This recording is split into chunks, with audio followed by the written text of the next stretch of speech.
Falando um pouco mais sobre economia de forma geral, um dos objetivos desse canal é mostrar o quão antiquado, o quão anacrônico são muitos dos argumentos usados pelos economistas ortodoxos neoliberais no Brasil.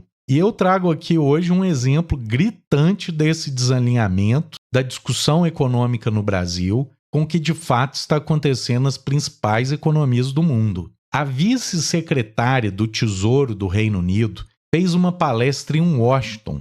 O Reino Unido, que é um país que foi um dos principais propagadores da visão neoliberal nos anos 80, para não falar do liberalismo clássico, que é praticamente a invenção teórica dos ingleses e escoceses. Então, esse país de tradição superliberal, governado por um partido de direita, o partido no poder atualmente na Inglaterra é o Partido Conservador. E a segunda pessoa na escala de importância da administração dos recursos do Reino Unido, a segunda na fila da chefia das chaves do cofre do Reino Unido, foi aos Estados Unidos falar que o Reino Unido e o mundo precisam seguir as políticas econômicas defendidas atualmente pelos americanos. Então, abandonar, e obviamente já vem sendo abandonada há muito tempo, a chamada Reaganomics, que é o neoliberalismo mais extremo e que segue sendo visto como uma opção plausível no Brasil.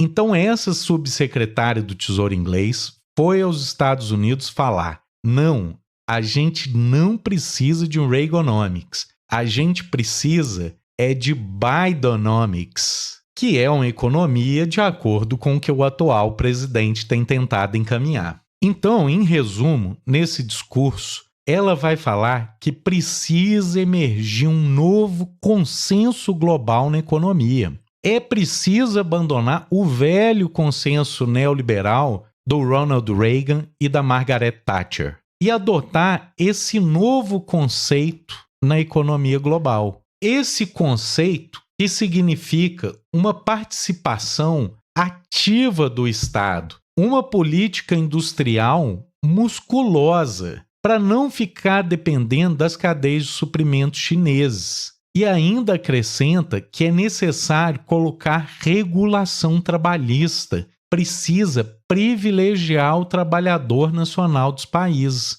Em resumo, uma visão muito menos neoliberal e muito mais afeita a uma visão keynesiana. Eu não vou entrar na discussão de se em maior ou menor grau de keynesianismo, mas esse discurso tem o objetivo de refutar a ideia de Estado mínimo. Não, o mundo precisa de um Estado ativo. Ele também visa refutar a ideia de que a mão invisível do mercado é responsável pelo desenvolvimento, contrastando, colocando como uma prioridade a política industrial musculosa. E, por fim, o discurso nega a liberdade no mercado de trabalho, que tem levado ao empobrecimento dos trabalhadores nos últimos 40 anos nos países desenvolvidos. Então, pede por uma retomada de políticas trabalhistas. Então, gente, isso não é um comunista fazendo um discurso em Havana. Isso é a subsecretária do Tesouro inglês fazendo um discurso em Washington